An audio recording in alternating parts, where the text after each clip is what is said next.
وما من دابۃ فی الارض الا علی اللہ رزقها، زمین پر چلنے رینگنے والی کوئی شے نہیں جس کا رزق اللہ کے ذمہ کرم پہ نہ ہو، اس نے اپنے ذمہ کرم پہ سب کچھ لیا ہوا ہے۔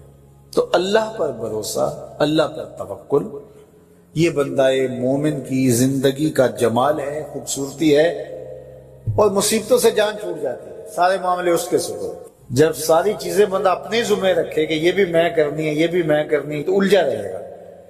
تو جب اپنے معاملے اللہ کے سپرد، اس نے مجھے ہوم ورک دیا کہ یہ کر، گھٹنا باندھ لے، باقی میرے سپرد کر دے، کام پہ چلا جا، باقی رزق تیرا، یہ میرے ذمہ، بیج ڈال دے، اگانا میرے ذمہ، پودا لگا دے، اس کو پروان چڑھانا، اس کے اوپر پھل لگانا، اس میں مٹھاس بھرنا، اس میں اثر کی شیرینی رکھنی، اس میں جو ہے وہ برکتیں ڈالنی، اس کے اندر طاقت توانائی ڈالنی، یہ میرا کام ہوا۔ تیرا کام ہے پودا لگا اور پانی دے دیا کر، روز بات ختم ہو گئی۔ تیرا کام ہے بیج ڈال، جڑی بوٹیاں تلف کر دیا کر، تیرا کام ختم ہو گیا، باقی کام میرے ہوئے۔ تو جب بندہ اس پہ ڈال دے، اللہ اکبر، تو پھر زندگی سوکھی ہو جاتی ہے، مصیبتوں سے بندہ چھوٹ جاتا ہے۔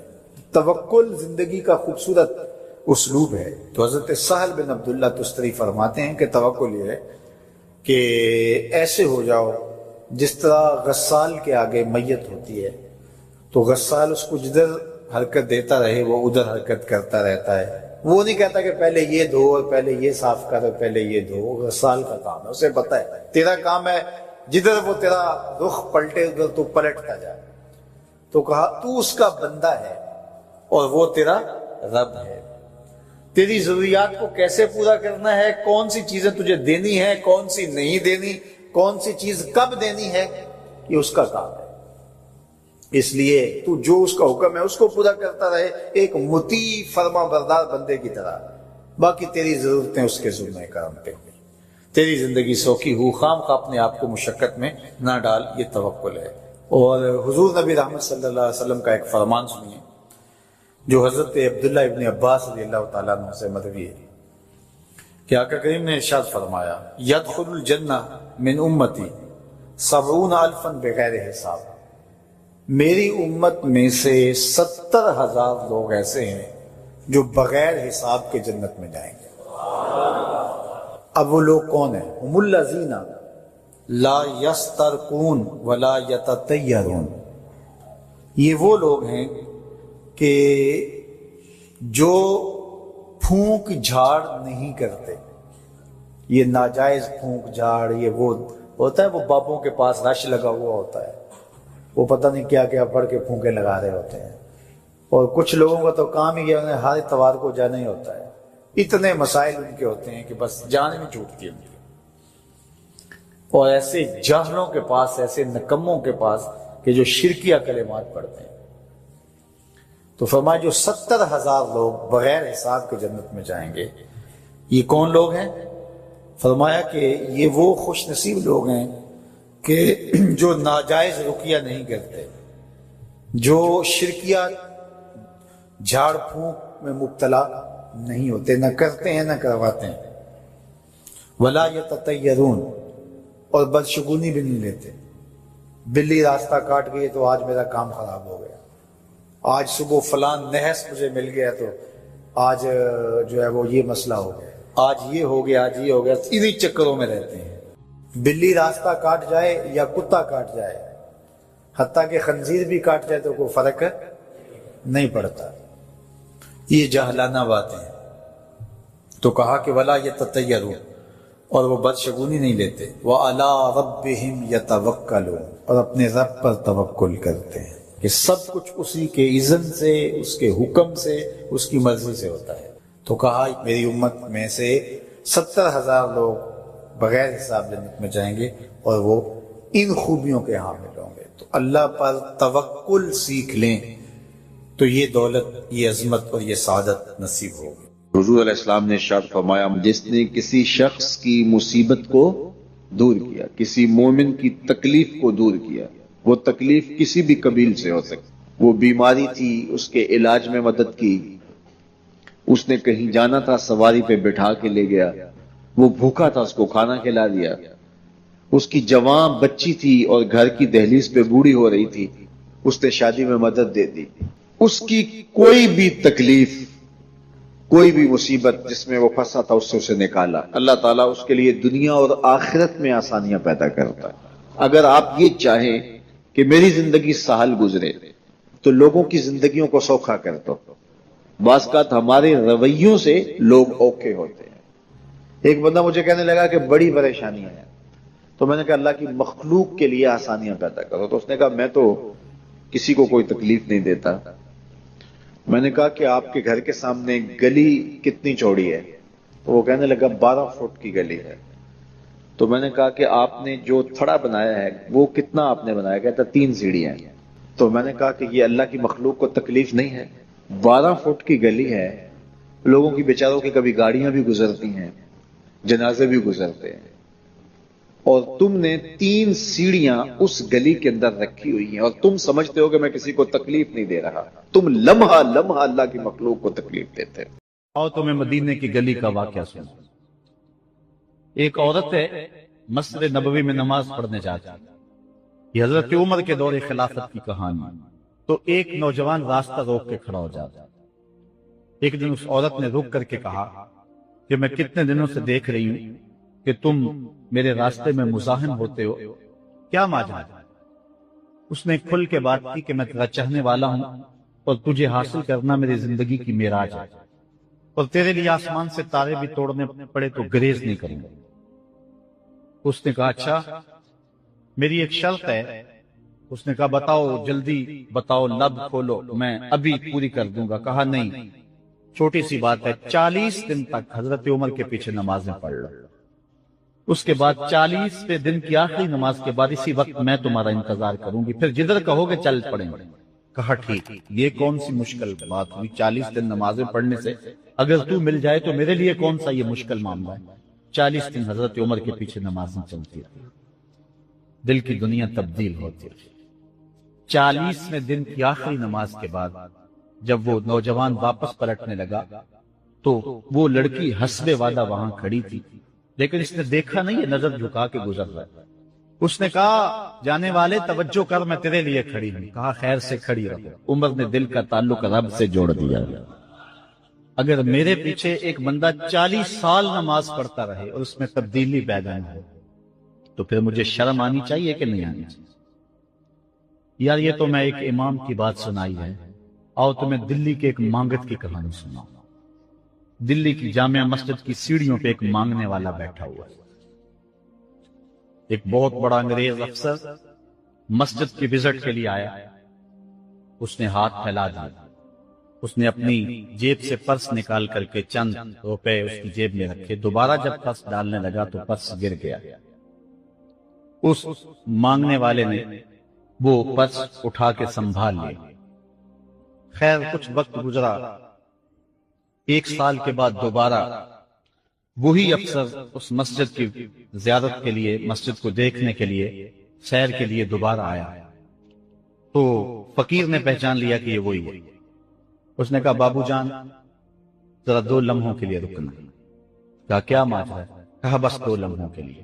دوڑ کے گیا، اپنی کٹیا سے وہ پرس نکال کے لے آیا اور اس کے ہاتھ میں کہا کہ پچھلے سال آپ آئے تھے، آپ کا یہ پرس گر گیا تھا آپ کی جیب سے. میں ڈھونڈتا رہا لیکن آپ نہیں مل پائے. میں نے سنبھال کے رکھا تھا کہ شاید دوبارہ کبھی ملیں تو میں ان کو دے دوں گا.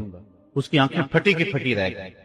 اس نے کہا جو ٹگا ٹگا مانگ رہا ہے، اتنا قیمتی پرس اور اس میں اتنی رقم، وہ آسودہ زندگی گزار سکتا تھا، تو یہ پرس واپس کیوں کر رہا ہے؟ اس نے کہا مانگنے کی بات اور ہے لیکن یہاں ماجرا ہو. اس نے کہا کیا ماجرا ہے؟ اس نے کہا کہ اگر تیرا پرس میں سنبھال لیتا، رکھ لیتا، کام آ جاتا، 4 دن کی زندگی ایسے سے گزر جاتی. لیکن مسئلہ یہ نہیں ہے. مسئلہ یہ ہے تو عیسائی ہے اور میں حضور کا غلام ہوں. کل قیامت کے دن اگر تیرے نبی حضرت عیسیٰ نے میرے نبی کے سامنے شکایت لگا دی کہ آپ کے امتی نے میرے امتی کا پرس چرایا تھا، تو پھر میرے نبی کو تیرے نبی کے سامنے شرمندگی اٹھانی پڑے گی. تو میں مانگت ضرور ہوں، بے غیرت نہیں ہوں کہ اپنے نبی کو تیرے نبی کے سامنے شرمندہ کروں. یہ تو مانگتوں کی کہانی ہے. آج تو بادشاہ لوٹ رہے ہیں آج تو پیٹ بھاری نہیں رہے ہیں اور ہم کہتے ہیں ٹکڑے ٹکڑے کر دیں گے، یہ زبانی دعوے ہیں، جمع خرچے ہیں۔ ایسا نہیں ہوگا، آؤ اپنے اندر تبدیلی پیدا کریں۔ ہم اپنی ماضی کی تاریخ پڑھتے ہیں تو حیرت زدہ ہو جاتے ہیں، لوگوں میں کتنی اخلاقی بلندی تھی، آج ہمارے اخلاق لٹ گئے ہیں، آج ہمارا کردار نہیں رہا، ہم مدینے کی گلی میں پھر دوبارہ چلتے ہیں۔ حضرت عمر رضی اللہ تعالیٰ عنہ کا دربار لگا ہے، ایک شخص کو پکڑ کر لوگ لے آتے ہیں، ایک شخص نے ہمارے باپ کو قتل کر دیا۔ حضرت عمر رضی اللہ تعالیٰ عنہ نے پوچھا کیا ماجرا ہے بھائی؟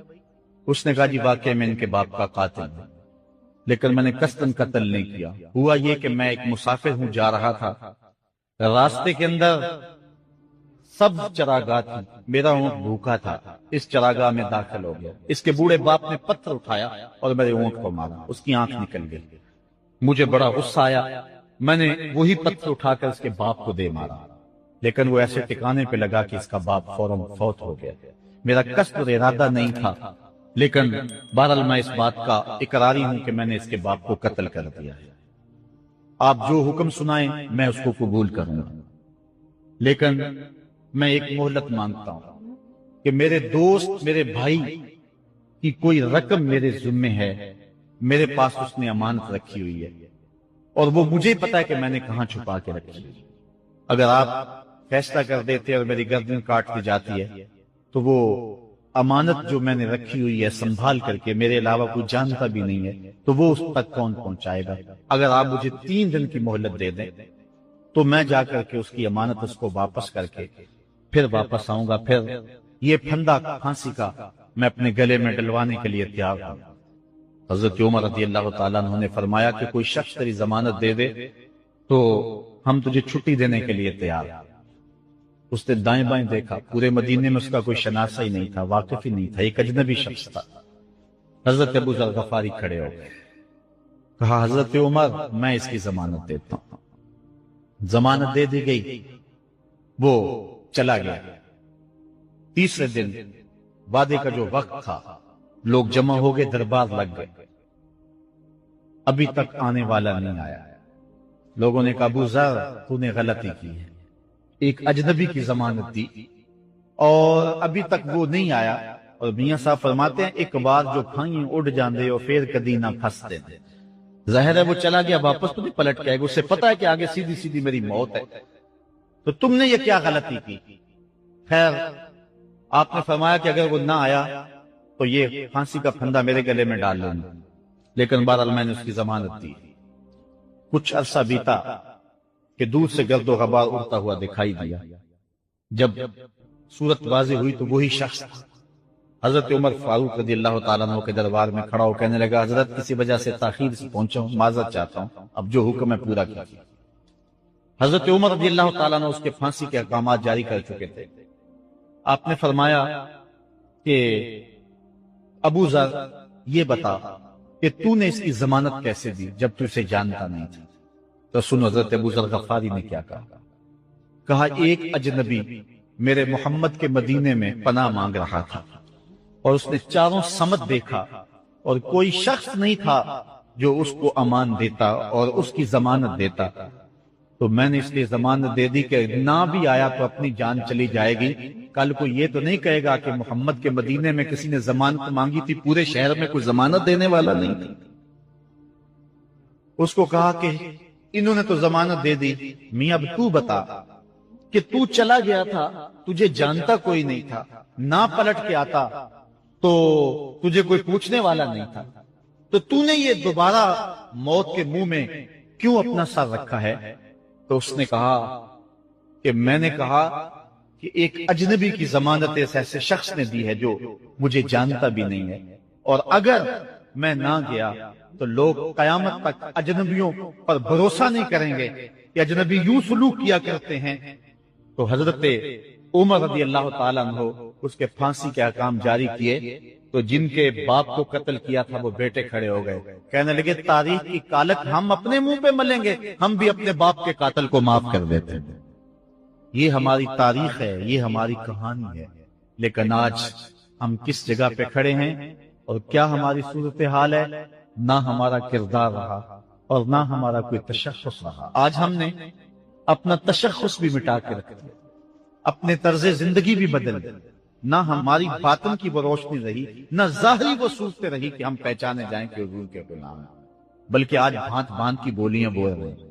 اقبال نے کیا کہا تھا، اپنی ملت پر قیاس اقوام مغرب سے نہ کر، خاص ہے ترکیب میں تجھے قوم رسول حاج۔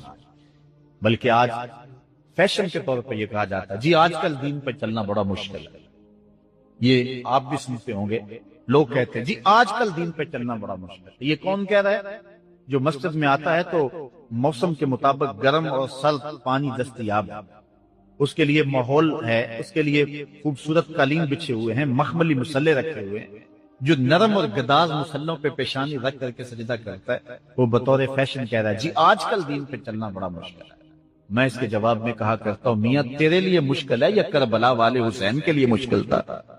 انہوں نے تو نہیں کہا کہ دین پہ چلنا مشکل ہے، تیرے لیے مشکل ہے دین پہ چلنا، یہ حضرت بلال حبشی کے لیے مشکل تھا، جنہوں نے تپتی ہوئی ریت پہ سجدے کیے، گلے میں رسا ڈال کر کے گھسیٹا گیا، اور انہیں پاؤں میں زنجیریں ڈال کر کے مکے میں کھینچا گیا، ہاتھوں اور پاؤں میں میخیں ٹھونک دی گئی، چکی پسرائی گئی، لیکن بلال ہیں کہ آگے مسکرا رہے ہیں۔ کسی نے گزرتے ہوئے کہا بلال عجیب تماشا ہے، عجیب کہانی ہے کہ وہ تمہیں مار رہے ہیں اور تم آگے سے مسکرا رہے ہو۔ تو سنو حضرت بلال نے کیا جواب دیا۔ حضرت بلال فرمانے لگے میاں تم جاؤ نا بازار میں مٹی کا برتن بھی خریدنے، تو اس کو بھی ٹھونک بجا کے دیکھتے ہو کہیں کچا تو نہیں ہے، اس کی آواز تو خراب نہیں ہے۔ کہا تم تو مٹی کا پیالہ بھی خریدو تو ٹھونک بجا کے دیکھتے ہو کہیں کچا تو نہیں ہے، میرا مالک مجھے خرید رہا ہے، دیکھ رہا ہے بلال کہیں کچا تو نہیں ہے۔ میں کہتا ہوں مالک کھال ادڑ بھی جائے گی، حق حق کی آوازیں ختم نہیں ہوں گی، زخم پہ زخم کھا کے جی خون جگر کے گھونٹ پی، آہ نہ کر لبوں کو سی یہ عشق ہے دل لگی۔ تو یہ ایک دین گریزی ہے، یہ عمل گریزی ہے۔ جی آج کل بڑا مشکل ہے، پہلی بات ہے مشکل ہو بھی تو ہمارے پاس کوئی دوسرا آپشن موجود نہیں ہے۔ ہم ان لوگوں کی کہانیاں بھول سکتے ہیں کہ جنہوں نے اس دین کے راستے کے اندر دکھ بھی سہے، ان کو ٹکڑے بھی کر دیا گیا، ان کو 2 اونٹوں کی پچھلی ٹانگوں سے باندھ کر کے 2 ٹکڑوں میں بانٹ بھی دیا گیا، لوہے کی کنگھیوں سے بدن چھیدے بھی گئے، ہڈیاں توڑی بھی گئیں، آگ میں ڈالا بھی گیا، جلتے اور کھولتے تیل میں پھینکا گیا، لیکن انہوں نے رب کا نام نہیں چھوڑا، رسول کا نعرہ نہیں چھوڑا۔ اور آج ہم کہتے ہیں جی بڑا مشکل ہے آج کل دین پہ چلنا، اور یہ مولویوں نے مشکل بنائی ہوئی، یار دین اتنا بھی مشکل نہیں ہے، یہ کوئی بات نہیں ہے، ہم سر سے لے کر پاؤں تک اسلام میں داخل ہوں، یہ ہمارے رب کا ہم سے یہ تقاضا، یا ایھا الذین آمنوا ادخلوا فی السلم کافہ، اے ایمان والو دین میں پورے پورے داخل ہو جاؤ، پورے پورے داخل ہو جاؤ۔ تو ہماری وضاحت، انداز زندگی، طرز معاشرت یہ بتائے کہ تم حضور کے غلام، جو غیروں کے طرز زندگی کو اپنا رہا ہے اور ان کو جو ہے وہ پسند کر رہا ہے، وہ سوچے اپنے اندر اترے اور مت کسی کے دھوکے میں رہے۔ میں کہتا ہوں آج اگر کوئی یہ میٹرک پڑھے لڑکے بھی یہ سکول کھول لیتے ہیں گلی میں محلے میں، 200 بچے لے کر کے بیٹھ جاتے ہیں اور ان کو بھی ایک باقاعدہ یونیفارم دیتے ہیں، اس طرح کی ٹائی ہوگی، اس طرح کی شرٹ ہوگی، اس طرح کے بوٹ ہوں گے، گرمیوں میں اس طرح کا لباس ہوگا، سردیوں میں اس طرح کا لباس ہوگا۔ کبھی کسی نے نہیں کہا کہ یہ کیا قدغن لگاتے ہو، جس طرح کا بچہ لباس پہننا چاہے اس کو آزادی ہونی چاہیے، یہ کیا تم نے ایک خاص لباس متعین کر دیا؟ کہتے نہیں ان کا نظام ہے نا، ایک سکول ہے اور یونیفارم ہے اس کا، یار ایک پرائمری سکول کا بھی یونیفارم ہوتا ہے، تو کیا محمد عربی کے دین کا کوئی یونیفارم نہیں ہے؟ حضور علیہ الصلوۃ والسلام کی زندگی، حضور علیہ الصلوۃ والسلام کے شب و روز اور حضور علیہ الصلوۃ والسلام کا انداز معاشرت، حضور کی وضاحت، حضور کا لباس، یہ اپناؤ اور یہی زندگی کا حسن ہے۔ اسلام کے حوالے سے معذرت خواہانہ رویہ ترک کر دینا چاہیے۔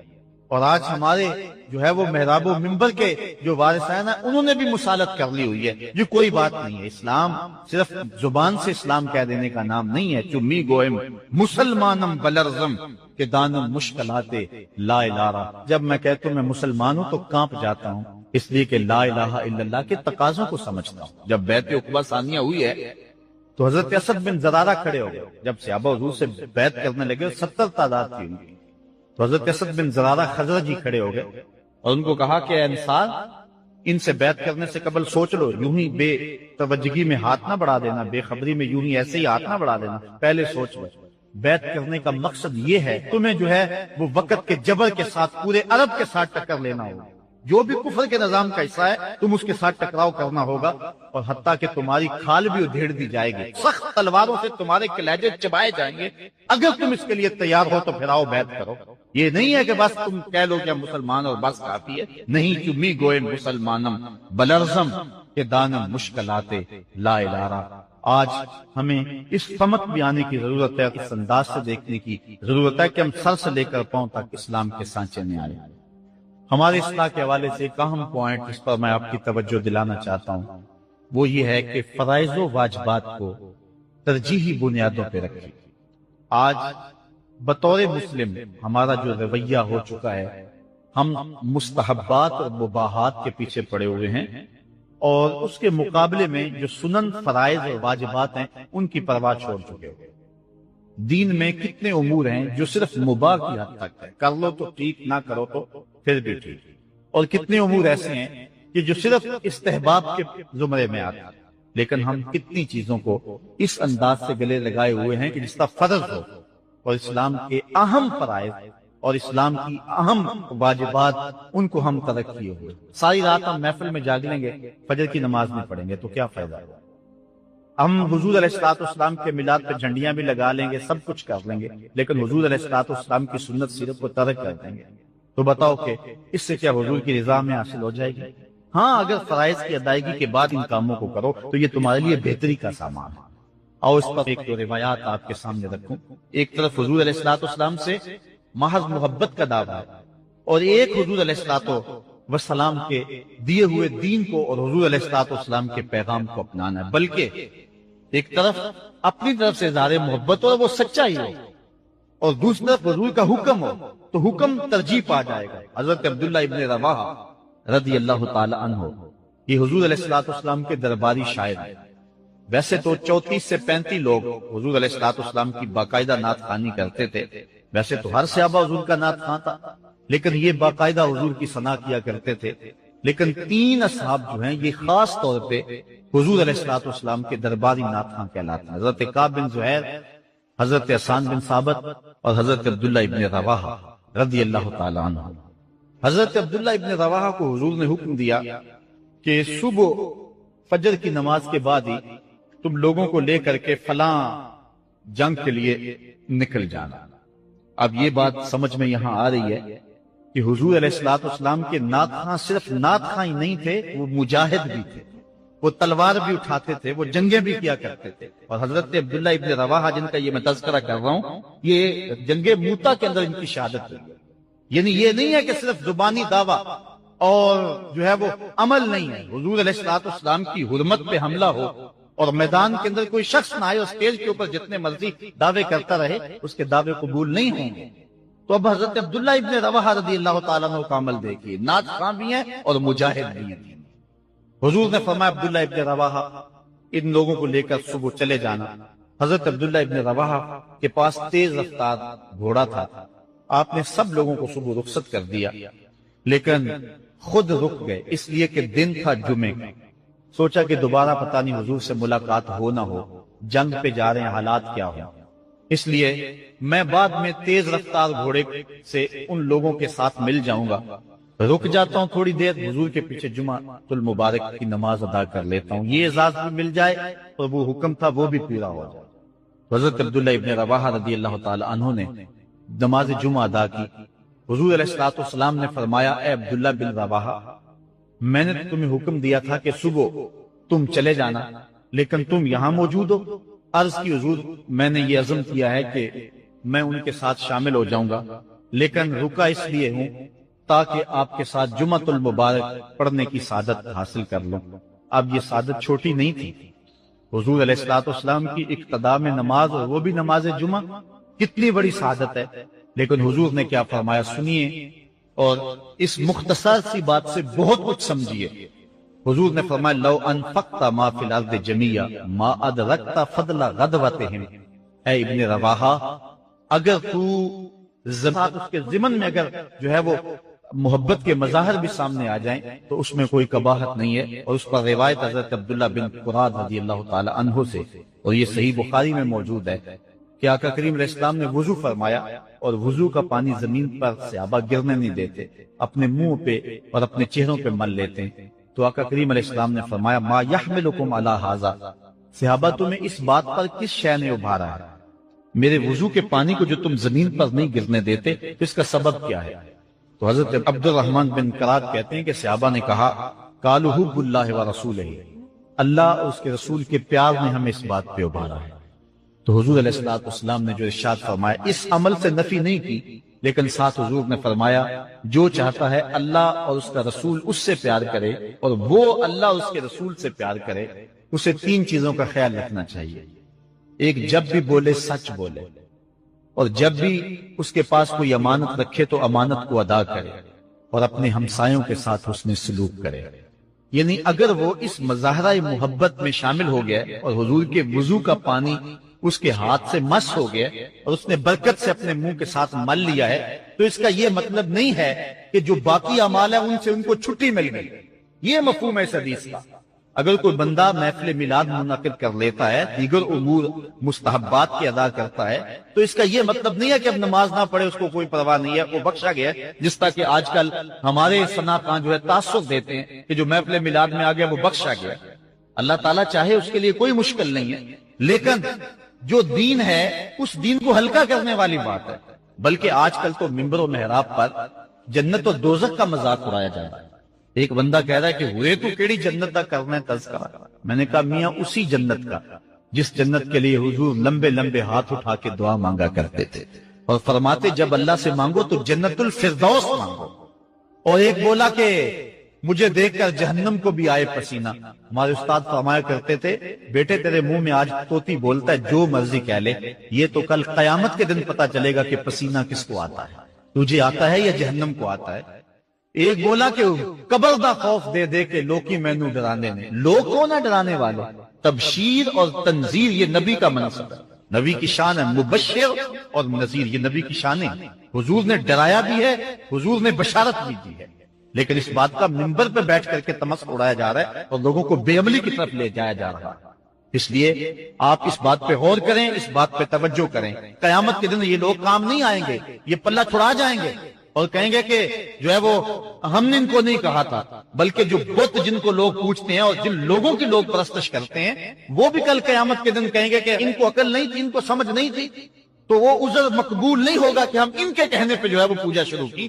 اس لیے اگر کوئی شخص تمہیں عمل سے بے رغبت کرنا چاہتا ہے اور تبشیر و تنذیر کو تمہاری نظر میں ہلکا کر دینا چاہتا ہے اور تم اس کے اس انداز سے عبادت کو ہلکا سمجھنے لگ جاتے ہو، تو کل قیامت کے دن کوئی عذر مسموع نہیں ہوگا۔ اللہ نے انسان کا خسارہ کیا ہے؟ کہا قسم محبوب تیرے زمانے کی کہ بے شک انسان خسارے پہ۔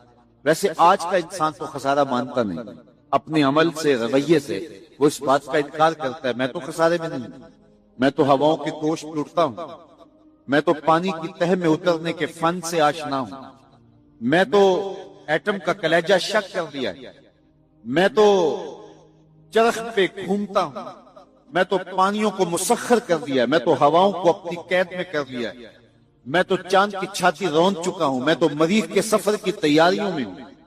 میری زندگی کا حسن دیکھو، کہاں وہ گھاس پھونس کی جھوپڑیاں اور کہاں یہ عالی نصب خلات، کہاں کھانے کے لیے نان شبینہ بھی نہیں اور کہاں ٹیبل پہ اتنے کھانے پڑے ہوتے ہیں کہ مشکل ہوتا ہے کہ کس کو کھائیں اور کس کو چھوڑیں، کہاں پہننے کے لیے پیوند لگے لباس ہوتے اور کہاں آج اتنے لباس ہوتے ہیں کہ موسم بدل جاتے ہیں اور لباس بدلنے کی باری نہیں آتی۔ یہ تارکول کی سڑکیں دیکھو، یہ عالی نصب پلازے دیکھو، یہ میرے بنگلے، یہ میری کوٹھیاں، یہ لمبی لمبی گاڑیاں، یہ فراٹے بھرتے ہوئے جہاز، میں تو خسارے میں نہیں۔ آج کا انسان کہتا ہے اپنے رویے سے کہ میں تو خسارے میں نہیں ہوں۔ رب کہتا ہے محبوب تیرے زمانے کی قسم انسان خسارے میں، تو انسان تو خسارہ مانتا نہیں ہے، اور اللہ کہتا ہے محبوب تیرے زمانے کی قسم یہ خسارے میں ہے، تو پھر خسارہ کیسا ہے؟ علماء فرماتے ہیں خسارہ انسانیت کا ہے، حیوانیت کا نہیں ہے۔ یہ اگر ہواؤں کے دوش اڑتا ہے تو یہ انسانی کمال نہیں ہے، وہ تو مکھی بھی اڑتی ہے۔ اگر یہ پانی کی تہ میں اترنے کے فن سے آشنا ہے تو یہ انسانی کمال نہیں ہے، وہ تو مچھلی بھی اتر جاتی ہے۔ انسانی کمال کیا ہے؟ مربت، ہمدردی، بھائی چارہ، احساس، یہ ہے انسانی کمال، اور یہ بتدریج دم توڑ رہے۔ کیا بھائی بھائی کا گلا نہیں کاٹ رہا؟ کیا خون سفید نہیں ہو رہے؟ آج کا انسان دہشت گرد ہے، آج کا انسان ڈرون حملے کرتا ہے، تو کہا کہ انسانیت کی مروت دم توڑ رہی ہے، محبتیں ٹوٹ رہی ہیں۔ آج کا انسان کا گلا چیر کے فخر اور خوشی محسوس کرتا ہے۔ وہ کیا کسی نے کہا تھا، گھر کی آگ بجھی تو کچھ سامان بچا تھا جلنے سے، سو وہ بھی ان کے ہاتھ لگا جو آگ بجھانے آئے تھے۔ تو آج کا انسان انسانیت کو توڑ رہا ہے، لیکن محبوب کے زمانے کا انسان دیکھنا ہو تو تمہیں ابو بکر عمر جیسے انسان ملیں گے، تجھے عثمان و علی جیسے لوگ ملیں گے، بلال حبشی اور ابو ذر غفاری جیسے لوگ ملیں گے۔ تو کہا قسم تیرے زمانے کی، بے شک انسان خسارے۔ سیدنا علی المرتضیٰ رضی اللہ تعالیٰ عنہ فرماتے ہیں انسانی خسارے کا ایک پہلو یہ ہے کہ وہ اپنی سانسوں کے ذریعے اپنی زندگی توڑ رہا ہے۔ سمجھتا یہ ہے کہ میں بڑا ہو رہا ہوں، لیکن حقیقت یہ ہے کہ یہ چھوٹا ہو رہا ہے۔ یہ سانسیں یہ زندگی کو مختصر کر رہی ہیں، کاٹ رہی ہیں زندگی۔ کبھی آپ اشارے پہ رکے ہوں تو وہاں گنتی الٹی چل رہی ہوتی ہے، اور جہاں گنتی الٹی چل رہی ہوتی ہے وہاں بہت جلد کام زیرو پہ آ جاتا ہے۔ یہ سانسوں کی زندگی، یہ ماہو سال کی زندگی، یہ الٹی چل رہی ہے۔ کوئی 60 سے نیچے آ رہا ہے، کوئی 70 سے نیچے آ رہا ہے، کوئی 40 سے نیچے آ رہا ہے، اور جب زندگی زیرو پوائنٹ پہ پہنچے گی تو اسی کا نام موت ہے۔ یہ ہے انسانیت کا خسارہ۔ ایک بزرگ فرماتے تھے مجھے سمجھ نہیں آتی تھی کہ یہ جو قرآن نے کہا انسان خسارے میں ہے تو یہ خسارہ کاہے کا ہے۔ میں ایک دن سمرقند کے بازار سے گزر رہا تھا، وہاں ایک آدمی پھٹے پہ رکھ کے برف بیچ رہا تھا اور ساتھ آواز لگا رہا تھا، اور اس کی آواز کیا تھی؟ وہ کہہ رہا تھا ارحمو ارحمو من یذوبو راس مالہ، اور میرے پہ رحم کرو، میں ایک ایسا شخص ہوں جس کا راس المال پگھلتا جا رہا ہے۔ میں ایک ایسا شخص ہوں جس کا راس المال پگھلتا جا رہا ہے۔ آپ کپڑا بیچتے ہیں، آج گاہک نہیں ملا، ہو سکتا ہے کل 2 آنے مہنگا مل جائے اور آپ کو فائدہ ہو جائے۔ آپ پیٹرول بیچتے ہیں، آج گاہک نہیں ملا، ہو سکتا ہے کل 6 روپے اوپر چلا جائے، وہ پڑا لاکھ روپے کا فائدہ دے جائے۔ لیکن برف ایک ایسا سودا ہے، اگر آج گاہک نہیں آیا تو کل برف ہی نہیں ہوگی۔ تو وہ سمرقند کے بازار میں پھٹے پہ برف رکھ کے بیچ رہا تھا اور ساتھ آواز لگا رہا تھا او گزرنے والوں، میرے پہ ترس کھاؤ، مجھ سے برف لیتے جاؤ۔ میں ایسا تاجر ہوں جس کا راس المال پگھلتا جا رہا ہے اور قطرہ قطرہ کر کے میری برف پگھل رہی ہے اور میں نقصان میں ہوں، مجھ سے کوئی برف خرید لے۔ وہ کہتے ہیں جب اس نے یہ آواز لگائی نا تو میرے قدم رک گئے، اور میں نے اس کو کہا میاں آج مجھے ان الانسان لفی خسر کا ترجمہ سمجھ میں آ گیا۔ جس طرح تیری برف پگھلتی جا رہی ہے میری زندگی پگھلتی جا رہی ہے، تیری برف قطرہ قطرہ پگھل رہی ہے اور میری زندگی سانس سانس پگھل رہی ہے۔ آج اگر تو برف بیچ لے، اس کے بدلے درہم لے لے، اس کے بدلے دینار لے لے، اس کے بدلے کوئی جنس لے لے، اس کے بدلے پالچا جات لے لے، کوئی اور چیز لے لے، تو تیری برف کام آ گئی۔ میں بھی اس زندگی کے بدلے درود پڑھ لوں، سلام پڑھ لوں، سجدہ کر لوں، قیام کر لوں، کسی دکھی کے سر پہ ہاتھ رکھ دوں تو یہ میری پگھلتی ہوئی زندگی میرے کام آ جائے گی۔ میں آپ کو کہتا ہوں آپ اللہ کا شکر ادا کریں، سانسیں آپ کی بھی گزر رہی ہیں، اور اس وقت جو ہے وہ آوارگی میں بیٹھے ہوں گے، سانس ان کی بھی اسی رفتار کے ساتھ چل رہی ہے، لیکن وہ سانسیں بیچ کے جو ہے وہ نہ جانے کیا خرید رہے ہیں، لیکن آپ کو مبارک ہو آپ سانسیں بیچ کے اللہ کا قرآن خرید رہے ہیں، سانسوں کے بدلے میں درس قرآن لے رہے ہیں۔ تو یہ ہے زندگی کی قیمت جو آپ اور میں وصول کر رہے ہیں، اور رات کے لمحوں کے اندر بابرکت گھڑیوں کے اندر ہماری سانسوں کا مل پڑ رہا ہے، ورنہ سانسیں سو کے بھی گزر جائیں گی، آوارگی میں بھی گزر جائیں گی، عیش و عشرت میں بھی گزر جائیں گی۔ خوش نصیب ہیں وہ گھڑیاں جو یاد خدا میں گزر جاتی ہیں، یاد رسول میں گزر جاتی ہیں۔ تو خسارہ یہ ہے کہ انسان اپنی سانسوں کے ذریعے اپنی زندگی کو توڑ رہا ہے۔ وہ سمجھتا یہ ہے کہ میں بڑا ہو رہا ہوں، لیکن حقیقت میں وہ چھوٹا ہو رہا ہے۔ خسارے کا ایک اور پہلو، اور مجھے آپ کی یہاں بھرپور توجہ چاہیے ہوگی، یہ بڑا لطیف پہلو ہے، اور آپ کی اگر توجہ ہوگی تو یہ پہلو آپ کو بڑا لطف بھی دے گا۔ خسارہ یہ ہے کہ حضرت انسان کو اللہ نے ایک کمال دیا ہے، یا کسی بھی شے کو اللہ تعالیٰ نے ایک کمال دیا ہے، اسے دوسرے کمال سے محروم رکھا ہے، تو وہ شے کہتی ہے میں خسارے میں۔ مثال کے طور پر پھولوں میں خوشبو ہے لیکن روشنی نہیں، تو یہ پھول کہیں گے ہم روشنی کے خسارے میں۔ چاند میں روشنی ہے لیکن خوشبو نہیں ہے، تو چاند کہے گا میں خوشبو کے خسارے۔ بلبل کہے گی میری آواز میں تو جادو ہے لیکن میرے پنجوں میں زور نہیں. شیر کہتا ہے میرے پنجوں میں زور ہے لیکن میں اڑنا نہیں چاہتا. مور کہتا ہے میرے پروں میں حسن ہے لیکن میرے پاؤں بدصورت ہے. تو ہر شے کسی نہ کسی طرح خسارے میں. انسانوں کو دیکھ لیں, ایک بچے سے پوچھ لیں, بچہ کہتا ہے میرے پاس بچپنے کی معصومیت تو ہے لیکن کیا کروں کہ جوانی کا زور نہیں, لہذا میں اس خسارے میں. ایک جوان سے پوچھیں, وہ کہتا ہے جوانی کا پاکپن تو ہے, بڑھاپے کے تجربے نہیں. ایک بوڑھے سے پوچھیں, وہ کہتا ہے بڑھاپے کے تجربے تو قطار اندر قطار ہیں لیکن کیا کروں بچپنے والی موج نہیں رہی. وہ اپنی خوشی سے جانا, وہ اپنی خوشی سے آنا. اقبال کہتا ہے جنبش زنجیر در سے لطف آتا تھا مجھے. کوئی کنڈی بھی ہلا دیتا تھا تو اس سے بھی مزہ لے لیتے تھے. آج تو نغمے بھی نہیں نہ بہلاتے, اس وقت ہلتی ہوئی کنڈی سے بھی مزہ لے لیتے تھے. آج محل بنا کر بھی تسکین نہیں ملتی. کیسا زمانہ تھا جب گلی میں کوئی ریت پھینک جاتا تو ہولے سے جو ہے وہ ریت میں پاؤں رکھ کے اس کے اوپر ریت تھپک لینا, پھر پاؤں نکال لینا, اور اگر وہ گھروندہ بچ جاتا تو اتنی خوشی ہوتی. آج بنگلہ بنا کر بھی وہ خوشی نہیں ہوتی جو بچپنے میں وہ گھروندہ بنا کر ہوتی تھی. وہ کیا کسی نے کہا کہ آج دنیا چاند پہ جانے کے لیے بے چین ہے؟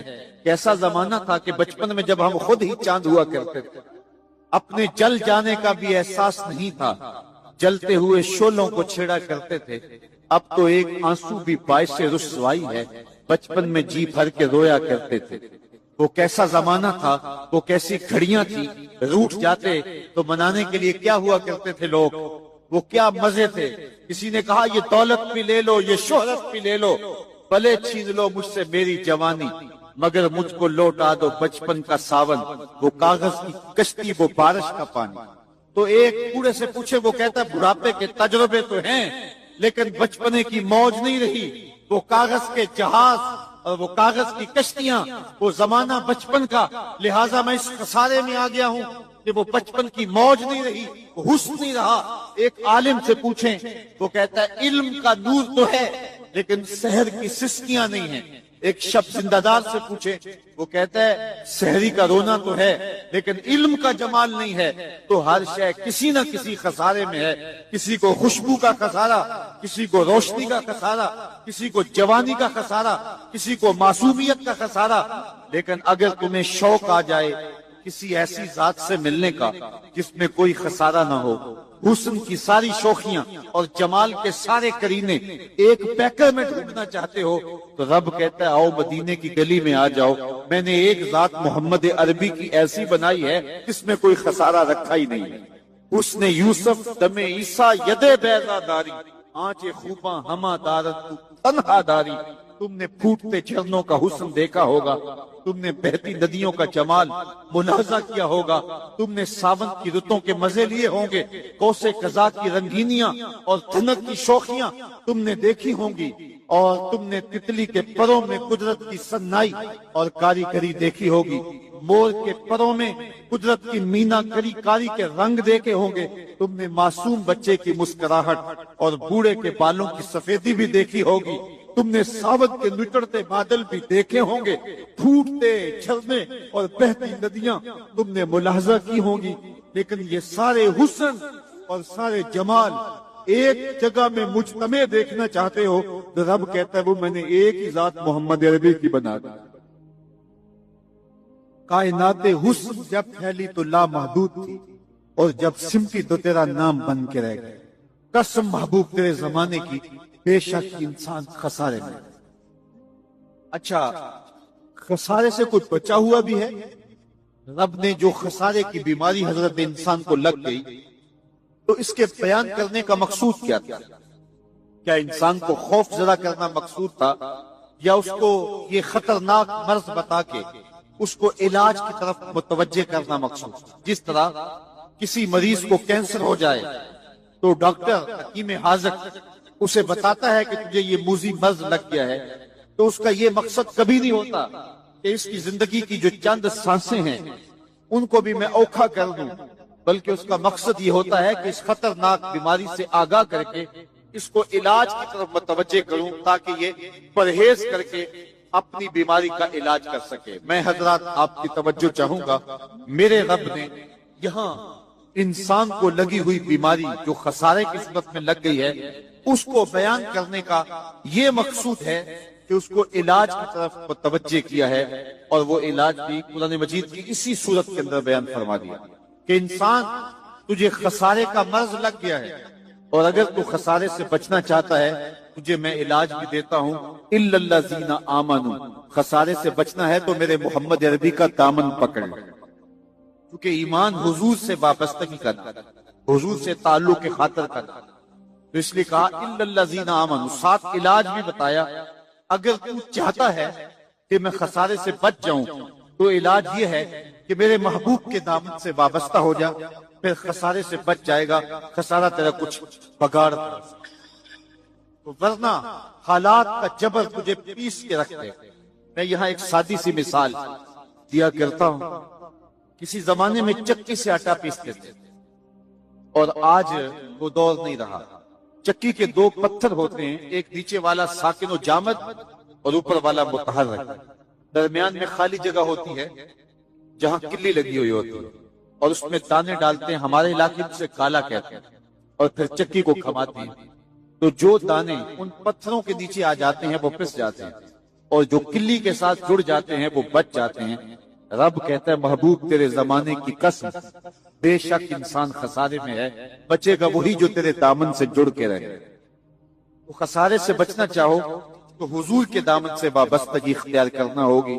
دنیا کے اوپر کتنے لوگ آئے اور چلے گئے، خسارے سے اپنے آپ کو بچا نہ پائے۔